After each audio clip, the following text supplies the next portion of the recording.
Welcome to the Sober Podcast. I'm your host, Jamie Brickhouse, and our sober celebrity, I'm so excited, is Tracey Helton. She is an author, a mother, a person in long-term recovery, and an activist for the needs of people with substance use issues.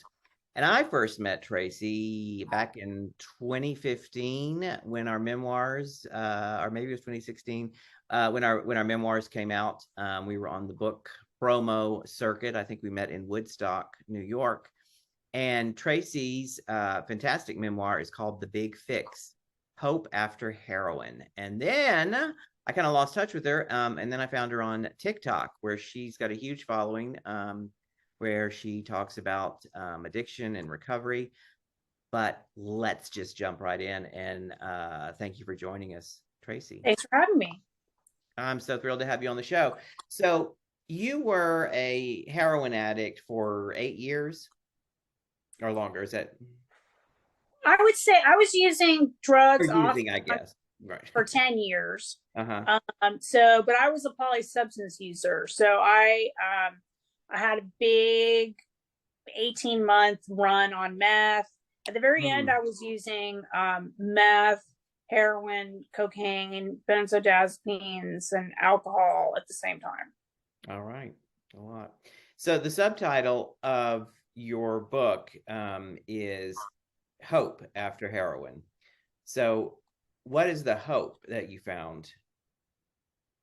So my book in particular is mostly about my recovery versus addiction, because I think for me, I've read so many drug memoirs that like light up your brain with like cravings and stuff like that, where it just seems like it's 10 chapters about the person using, and maybe the last 2 paragraphs are about the person going into rehab or something like that. Mm-hmm. So I decided to talk about the things that I went. So my book actually starts with me being in jail, and my process of like getting sober. And that was, something that I never thought would happen, honestly. Like I had made up my mind. So it'll be 25 years next week, actually, that I've been sober. But I had made up my mind that either I was going to die with a needle in my arm, I was going to go on methadone for the rest of my life, or I was just going to give, I didn't know what the term abstinence at the time, but I was going to give the rehab just really one good opportunity. And then I was just going to resign myself to whatever, because I really didn't believe that people like me, especially at the place in life that I had gotten to, injecting the soles of my feet and stuff like that, would ever be off drugs. So and I didn't even really on the streets, right? I was on the streets, and I had, I've had 34 abscesses, Hep C, felony. I'm a felon. I'm a convicted felon still. Been arrested 11 times. Just a lot of trauma. Just eating out of garbage cans. Just completely, absolutely homeless on the streets in San Francisco, as was covered in the movie Black Tar Heroin: The Dark End of the Street. Like and that's a documentary that you're in, right? Yes. Yes, it came out in 1999. I was actually sober for a year, but they refused to put it in the movie. But I just didn't, you lose hope. And I thought telling my story might provide people like myself some type of hope, that somebody could do it. Somebody could get out of it. Because I remember specifically not knowing anybody who got sober, like ever. But I suppose those people just disappeared. Some of them did get sober, but they just didn't want to be around me. Yeah. So what path? So you didn't think you were going to get sober, and that you were going to live your life using or on methadone. What? So how did you get sober? Not that there's anything. I would say not that there's anything wrong with being on methadone, because methadone helped me quite a bit. Mm-hmm. But I did a lot of things actually in early recovery. So I went to rehab, a court-sponsored rehab, but I wouldn't say I was already highly motivated to stop. I had tried to stop on my own numerous times, but I went to 12-step. I went to something called Life Ring, which is a secular alternative to AANA, those, CMA, right, all those type of things. I went to an outpatient program for women that were trauma survivors and got into therapy, heavy therapy for people that are trauma survivors. I tried, alternative medicine. Like I tried a lot.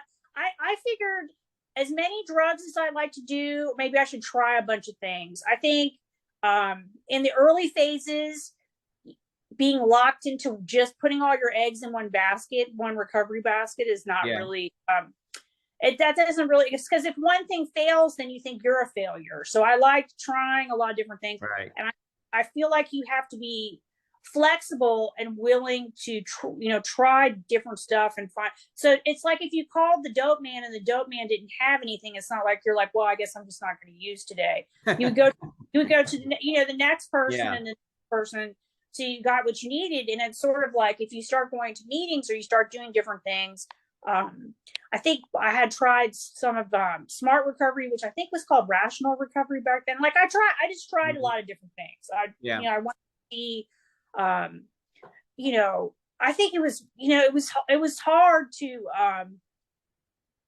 just like be in my own body. So I like those little groups and like having some kind of structure and having some kind of like place to go where you could be with people, like-minded people like yourself who are trying to address their problem. Yeah, that's funny when I did, for me it was rehab and 12 steps AA, but I remember having that realization if there were like, there were meetings I wasn't liking or that were pissing me off, and it was like, well, if you didn't like the vibe of a bar, or if someone at a bar pissed you off, usually I wouldn't leave the bar. I'd just keep drinking and be pissed off. But let's say if it got to that point, then I would go to another bar. So, I was like, oh, okay, I can go to another meeting. I don't have to go to this one, but I like what you're saying, that if a certain program of recovery is not working for you, try other ones. What you've spoken about, or I think I've heard you talk about alternatives to what you just did, actually, alternatives to 12-step programs. And I know you have been vocal about that. What's your opinion about non-12-step programs or 12-step programs? So I come from a real heavy harm reduction philosophy, so we have to dial back a little bit because harm reduction, that's what I was looking for. Thank you. When I first started going to 12-step meetings, people in the fellowship were telling other people in the fellowship they weren't sober if they were on psych meds. They weren't sober if they were on medication assisted therapy and stuff like that. And I saw that kill quite a few people who got bad advice. And I'm not saying the program did that, because it's, really 12-step is a support society. It's not treatment. Treatment and 12-step are different. And so in a support society, you are dependent on the people that are in it. And some of the people that are in it choose to overstep their bounds and provide advice that is really like medical advice, when really they, there's nothing in the program that says that you should be doing that if you actually read the book. So I personally found sort of a different way early, I can say, I was very much, the first 5 years, I went to probably 5 meetings a week. I was very vigilant about things, but I started to see sort of cracks in the foundation of how, different people behaved in the program, especially when I had a sponsee that was very psychiatrically disabled, and they were telling her that she wasn't sober, and she ended up getting off her medication and was hospitalized. And I was like, who are these people telling you? Who are telling you this? So I began to realize early on through other people that like some people need an alternative to sort of the rigid ideology, and rigid ideology is good for some people. They need that absolutely helps them, but there can't just be one path to recovery, especially when you think of like people who one day they go to church, they stop drinking, one day they stop using drugs. Like everybody's path is different. And so believing that 12 step is the only way, I think is harmful for some people, even if abstinence is good for me, if that makes sense. Like abstinence is the absolute only way for me. I don't use cannabis. I've taken pain meds when I've had surgery, but like everybody's sort of tolerance level for that is different. But some people can't, they can't thrive in that framework. Right. And so right. so harm reduction is really a set of principles that, trying to keep people safe while they're drinking or they're using drugs. That's, other people supporting each other. But abstinence can be part of harm reduction for me, because the only way I really can be safe is to not partake of any of that kind of stuff. Yeah. I've tried a zillion times. That's true for me too. But just a point to what you were saying about earlier about people in 12-step programs giving bad medical advice, and they shouldn't be giving advice. And I had a friend who'd read my book, and we had never talked about my recovery and my alcoholism, and she was very happy for me, but she was a little then she kind of let loose on her opinion of 12-step AA, because her mother was in it, and her mother was also, I think, has suffered from depression, and everyone, this was maybe in the 80s, but everyone was telling her she couldn't be on medication and be sober, and she ended up killing herself. So that was one of those bad cases where seriously bad advice didn't work for her. Yes. And I mean, and also, at the time when I first was getting sober, this was the very beginning of people getting on antiretrovirals. I had, a sponsor that was HIV positive.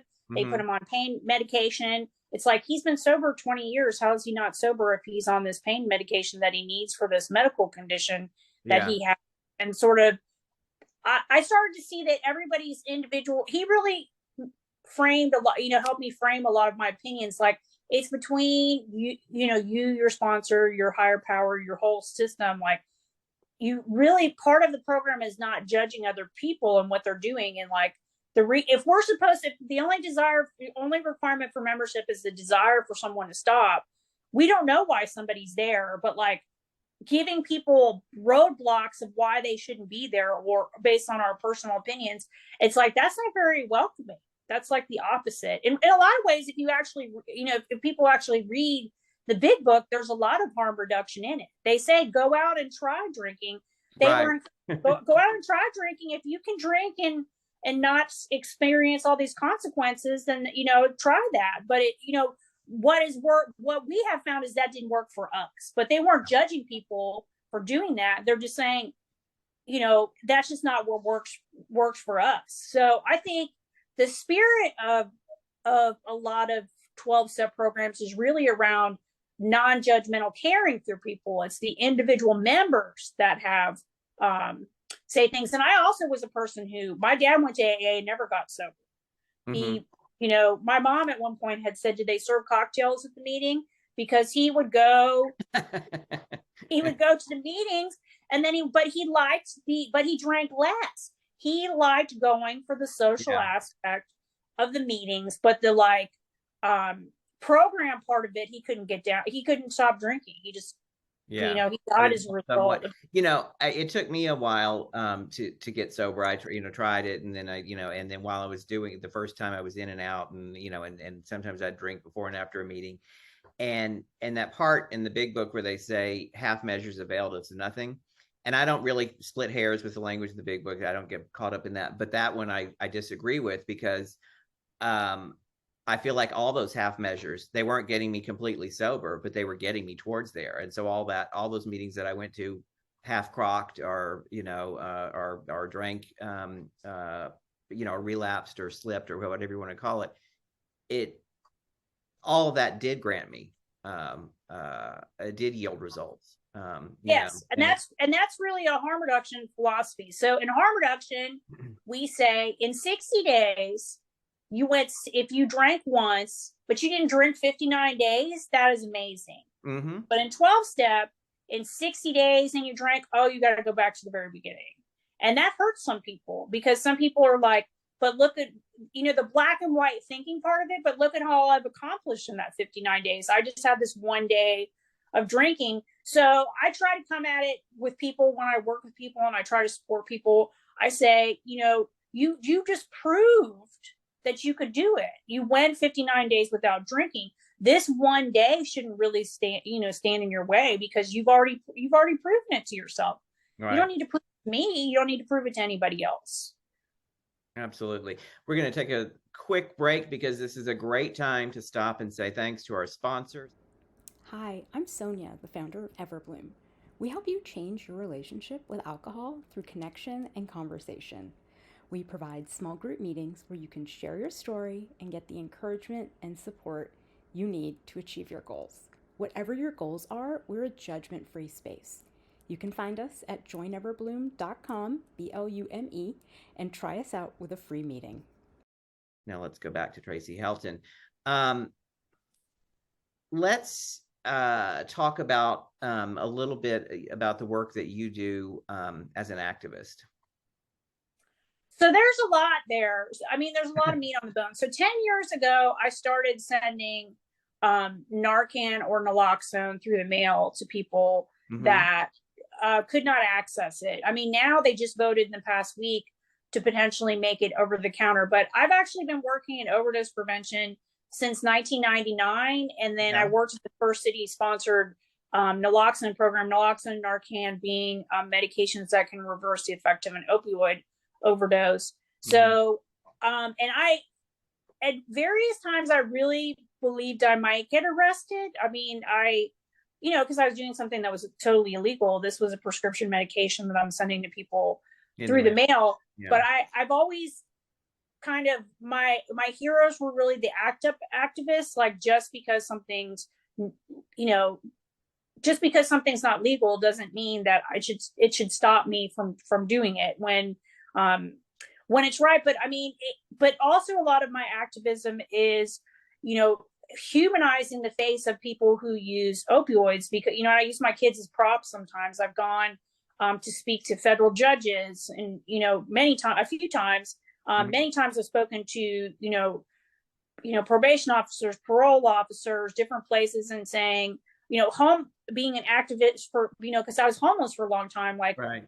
Now there's a lot of backlash around unhoused people, especially in urban areas like San Francisco, New York, LA, where people are dehumanizing people that are unhoused. And so I provide sort of like a face for that. And it, even that's why I started doing TikTok, really was to try to, I like to make jokes, but also like providing information for people, because I feel like, when you watch popular media, like they had a few weeks ago, they have all these stories about police touching fentanyl and overdosing, which is not happening. Like there's all this medical evidence that shows, but they never print a retraction. Like they said, rainbow fentanyl there was all the rainbow fentanyl stories at Halloween. There's going to be rainbow fentanyl. Nothing happened, but there's no retraction. So like trying to prevent disinformation from going out there is part of it. But I think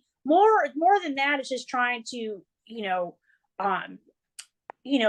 shine a light on my individual story, and show that, people can recover if they have the right resources, which right now we're the resources we have are, they're not stacked in a way that really helps a lot of people. It really is focused on, getting heads in the beds into a lot of rehab facilities and not looking at the quality of care. And, I could go on and on about the rehab industry, but I won't.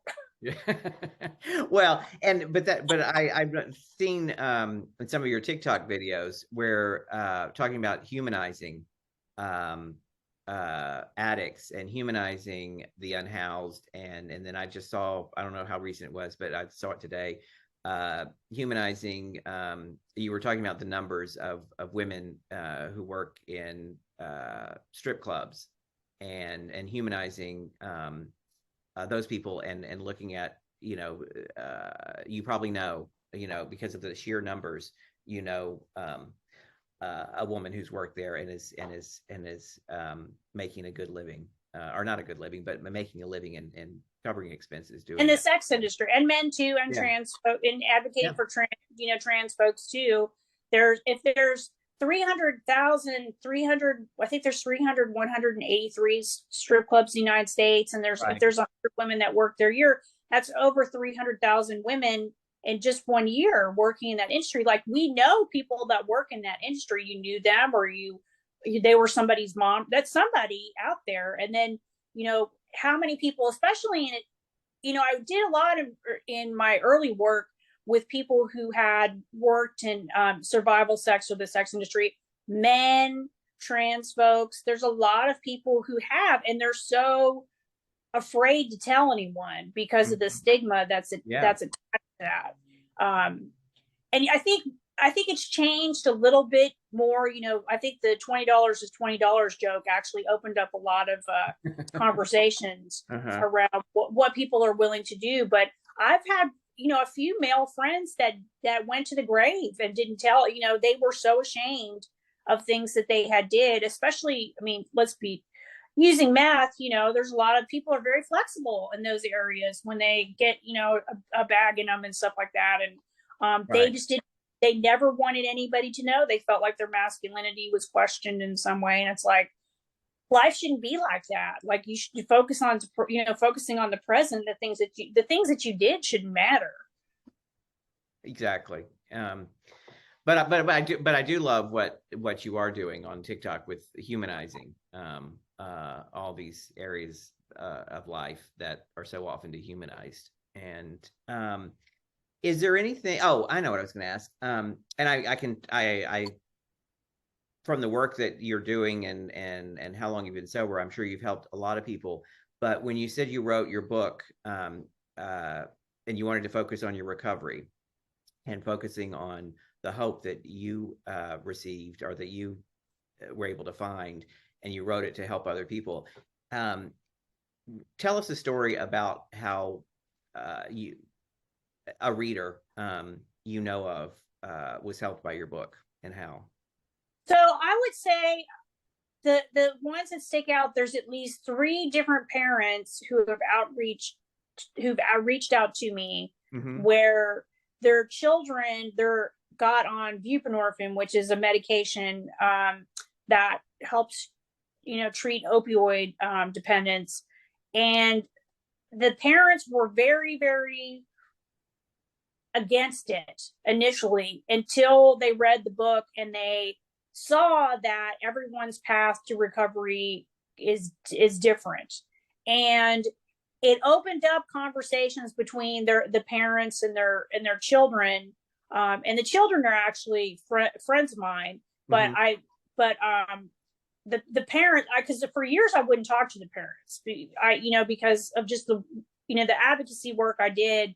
I didn't want to get involved with people's parents because I felt like it somehow put a wedge in between the person I was friends with, or trying to work with. But over the years, some of the parents have contacted me, and opening up conversations where they felt like they understood their loved one better. And recently a woman contacted me. Her mother was murdered, and she read my book, and she actually contacted me. And I was able to tell her stories about her mother because I knew her mother and the Tenderloin. And I've had a few children like that contact me, asking me, where it turned out that I did know their parent, where they had never known their parent. They had been adopted, but they knew who they were. And in one case, I was able to get someone an actual picture of their parent that they didn't end up having, where, through a network of people that I knew. But you never know when you write a book how it's going to impact someone. You never know. You wrote a book. You just never know. You never know where they're going to get it. People have told me. I heard from a lot of other, alcoholics, addicts, as I would expect it to. But a lot of mine is focused on my relationship with my alcoholism is told through the prism of my relationship with my mother, who ends up helping me get sober. But I had a lot of parents reach out to me and thanked me for helping them understand alcoholism or addict in their own children. Which I mean, it's not that surprising, but I didn't expect it. I thought it was just going to be more of other alcoholics and other, gay men since And that's Mama Jean. That's Mama Jean. My mother. I read your book. It was, I enjoyed it. Yes. I loved your book too. She seemed like a very larger than life character, which I love. You know what I mean? Yeah, she was. And our moms are from the same era where they spent their time teasing their hair, putting their makeup on. You always had to have lipstick and mints in your purse. You always had to have your pocketbook. Everything had to be. And a rain bonnet to cover that. Yes, and a rain bonnet to cover the hair. And yes, and it's, it was funny because as I got older, I started to see like, my mom was like a size 0 and because they put her on stimulants. She was always like, I never used drugs. But then when my child, she was like, oh, well, they put me on diet pills. Well, Mom, that's speed. That's speed. And then she was like, well, when, your brother was driving me crazy, they put me on the nerve pills. It's like, oh, they put you on Valium. It's like, but she never used drugs. Right. She never used drugs because they came from the doctor, but they're from the, even my dad is from the, he was from the era where it was okay to drink at work until it wasn't. So that was a really hard transition for him when they put him in rehab, because they started saying you can't pass out at your desk anymore. You know what I mean? Like time has passed you by, Bob. Like you can't drive drunk and pass out at your desk anymore. And so and my parents were, my father was, he was probably an alcoholic, but he was, he never had the dire consequences. He never got fired from a job, but he had a personality change, and he was, he was slow and steady. And then his underlying cause of death was the DTs, because the last week of his life, he wasn't drinking, and withdrawal. But my point of being, they were from that generation that, drinking was, you were supposed to do it. It was great. It was okay, but no drugs. Like my parents were Squaresville, like, and wouldn't see alcohol and drugs in the same same picture, the same category. Dope, as my father would call it. Well, that kid's on dope, Yeah. Well, my dad, my dad had no running water until he was 17, and he joined the Navy to get out of poverty. And he was hustling pool at carnivals and stuff like that. He's a family of 9 children. Like he's a very stoic person. And the one, he never talked to me really about life that much, but one time I called and I'm from jail, I was calling to try to talk to my mom, and he answered the phone and he told me, all my friends are in the cemetery or the penitentiary. And, he didn't know anything about recovery at the time, but, they say, jails, institutions, and death. Like that was his attempt to tell me if I continued down this path where I was going to end up. But he just didn't have he didn't have any tools to stop drinking. No tools. Yeah. They don't, the life tools. Like his coping mechanism was alcohol. There was nothing else. No one went to therapy. No one got on medication. You know what I mean? Like, what do you mean? Yeah. My father, my mother was, she pushed on therapy and counseling. My father was always resistant to that, and was until the end. But what is the last question? What's the best lesson you've learned in recovery, and how did it help you? I think love in a lot of ways. Like, I think what attracted me to recovery was that people were loving, and like I wanted to be able to have love and to be loved and to experience love in a different way, because I think I loved people. I definitely I've loved people. I've had lovers die, from AIDS, from an overdose, has been murdered. Mm-hmm. But the love that I've experienced is different now. And I think I think I never knew how to love myself. Like I always, like I had printed this picture of me the other day, and I was saying, when I was 20 years old, I thought I looked a certain way, but like I looked great. Like your vision of yourself is so distorted, and like just being able to appreciate life. I was never supposed to be this old. I spent hundreds of thousands of dollars to never make it past 30. Like, I was heavily invested in death, and like now I want to enjoy my life. And I think for me, the only way to enjoy life is to not be drinking, not be using drugs. And like when I decide, because like I've known people that were in recovery for long periods of time and started drinking again, and they're not dead or any of the stuff that you say, but I don't think it would enhance the quality of my life anyway, because when I drink, I'm either trying to stab my friends or I'm crying in the bathroom. There's just no in between. I'm just not an in-between I'm not an in-between person. I'm not a person who moderates very well. Like, I'm all very, very, very, very much into extreme. So like now I'm just trying to, appreciate and enjoy the life that sobriety has given me. And then try to, help the community or whatever. But I just try to appreciate life. Like, if I see birds or I want to pet dogs, you walk around the city, you want to pet people's dogs, and like you see birds. Like, my new obsession right now is Flocko, the owl that's loose in Central Park, the Eurasian eagle owl that's loose in Central Park. I've been following the story. Like, I empathize with him very much. Someone let him loose, and I'm looking at pictures of him, and now he's adapting to his environment and catching mice and stuff like that. Like, that's just something I wouldn't have, before I was focused on my next everything, like the obsession and compulsion, to drink and stuff like that. But I'm pretty, I have mental illness and all kinds of other stuff, but I think for the most part, I'm doing pretty good in my life.